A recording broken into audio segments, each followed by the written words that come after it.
Còn ăn phần làng cùng xà tinh ảo.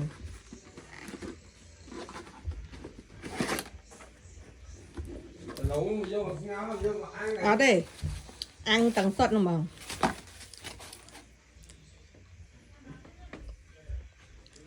là nhé.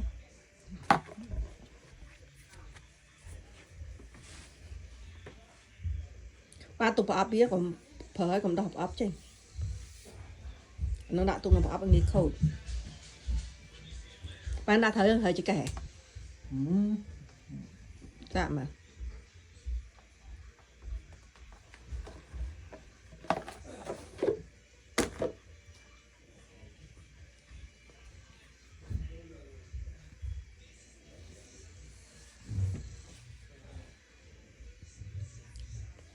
mồm này tích tụi thông bệnh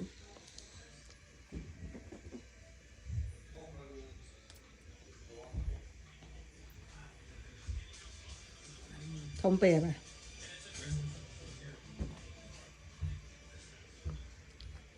mồm tao lón nữa nhá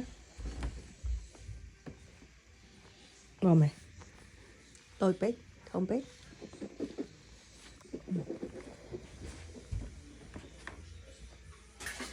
cái cắt rễ ban á, đang bắt rễ này cho bây giờ mình đập cho